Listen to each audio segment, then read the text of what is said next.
بسم اللہ الرحمن الرحیم۔ السلام علیکم عزیز طلباء، امید کرتا ہوں آپ سب خیر و عافیت سے ہوں گے۔ اللہ پاک آپ سب کو اپنے حفظ و امان میں رکھیں۔ عزیز طلباء، اس سے پہلے ہم نے ایک ویڈیو میں مکالمہ نگاری کے اصول، مکالمہ نگاری کی تعریف، جب تک وہ کنسیپٹ آپ کا کلیئر نہیں ہوگا تو آپ ایک اچھا مکالمہ نہیں لکھ پائیں گے۔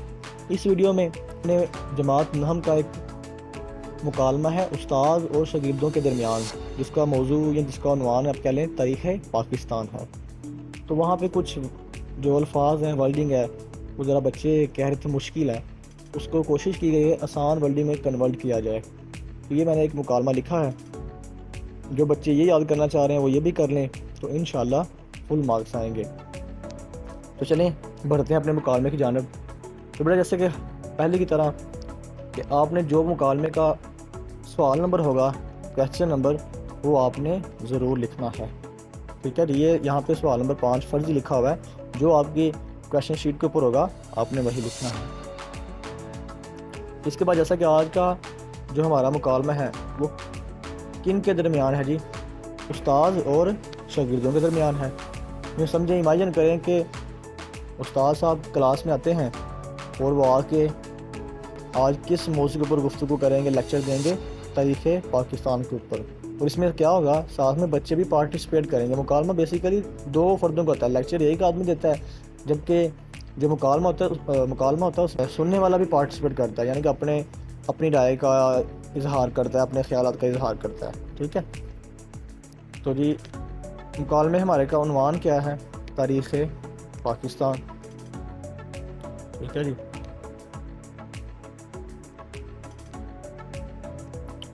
تو چلیں مکالمہ جانب بڑھتے ہیں۔ مکالمہ لکھنے کے لیے جیسا کہ ہم نے پہلے پڑھا تھا کہ نیچرلی آپ نے قدرتی طور پہ جیسا ہمارے روزمرہ میں ہوتا ہے ویسا آپ نے ایک کنسیپٹ دینا ہے، یعنی کہ شروع آپ نے آغاز ویسے کرنا ہے۔ تو یہاں بیٹا دیکھیں کہ بریکٹ میں لکھا ہوا ہے، کمرہ جماعت میں لڑکے شور مچا رہے تھے یا مچا رہے ہوتے ہیں، استاد صاحب کے آتے ہی خاموشی چھا جاتی ہے۔ یہ ایک نیچرلی طور پہ جیسا ہوتا ہے بالکل ویسا بتایا گیا ہے۔ اس کے بعد بیٹا یہاں پہ مس ہو گیا ہم سے، تو کائنڈلی آپ یہاں پہ کیا کریں کہ استاد صاحب جیسے کلاس میں آتے ہیں وہ کیا کہتے ہیں جی؟ السلام علیکم۔ تو یہ آپ لکھ لیں، یہاں پہ مسنگ ہے، آپ یہ بھی لکھ لیں تاکہ 2 لائنیں مزید انکریز ہو جائیں گی۔ السلام علیکم کے بعد آگے طلباء، کیونکہ طالب علم نہیں آئے گا، زیادہ بچے ہیں، تو آپ لکھیں طلباء وعلیکم السلام، ٹھیک ہے جی۔ اس کے بعد اب جو استاد صاحب آگے ہیں تو وہ کیا کہتے ہیں؟ عزیز طلباء، آج ہم تاریخ پاکستان کے بارے میں گفتگو کریں گے، بتائیے پاکستان کب وجود میں آیا تھا؟ علی حیدر طالب علم ہے، وہ جواب دیتا ہے جی جناب پاکستان 14 اگست 1947 کو وجود میں آیا تھا۔ استاد، قیام پاکستان سے پہلے اس خطہ پر کس کی حکومت تھی اور یہ حکومت کتنا عرصہ قائم رہی؟ انعام، جناب قیام پاکستان سے پہلے اس خطہ پر انگریزوں کی حکومت تھی اور یہ حکومت تقریباً 100 سال تک قائم رہی۔ استاد، انگریزوں کی آمد سے پہلے یہاں کس کی حکومت تھی اور یہ حکومت کتنا عرصہ قائم رہی؟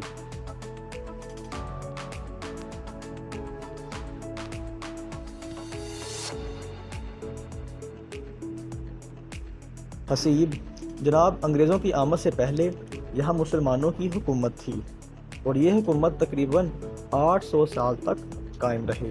استاد، تو بیٹا یہاں پہ ایک بات نوٹ کریں کہ میں لفظ استاد پروناؤنس کر رہا ہوں، تو بیسیکلی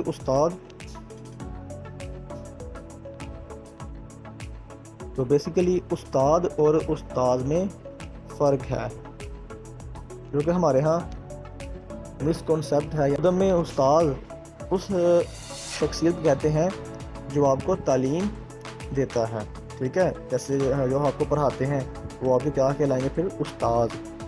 اور استاد اس شخص کو کہتے ہیں، اس انسان کو جو آپ کو ہنر سکھاتا ہے۔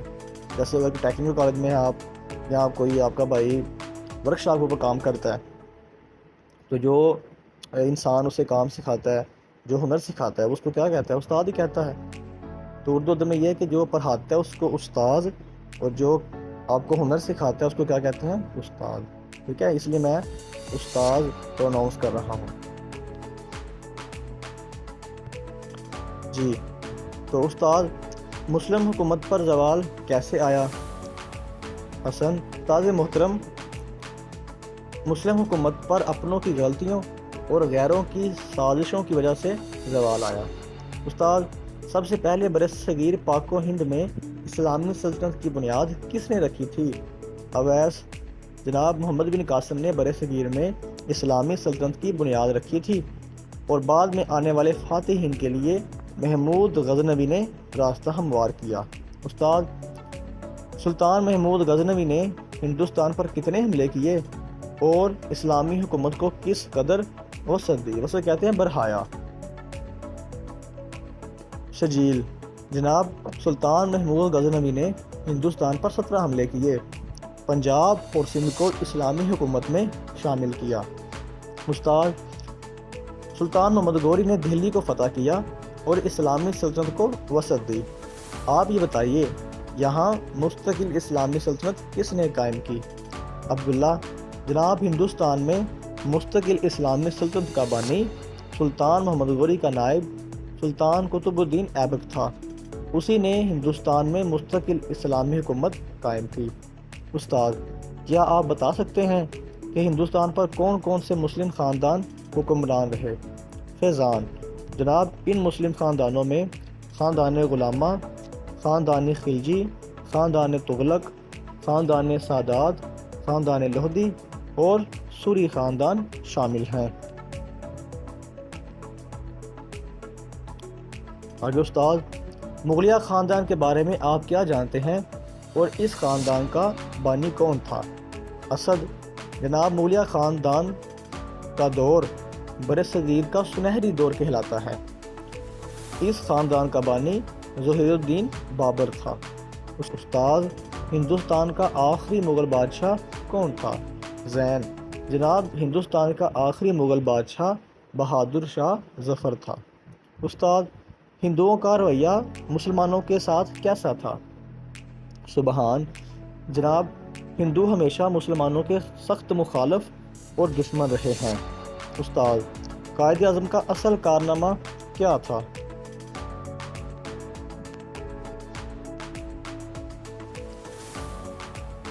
کاشف، جناب قائد اعظم مسلمانوں کے عظیم رہنما تھے، انہوں نے دلائل سے ثابت کیا کہ ہندو اور مسلمان ہر لحاظ سے دو الگ الگ قومیں ہیں،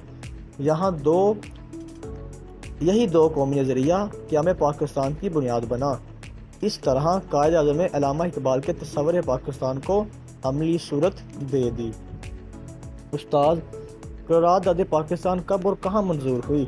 وولفام، جناب 23 مارچ 1940 کو قائد اعظم کی زیر صدارت لاہور میں مینار پاکستان کے مقام پر مسلم لیگ کا سالانہ اجلاس منعقد ہوا، جس میں متفقہ طور پر قرارداد پاکستان کو منظور کیا گیا۔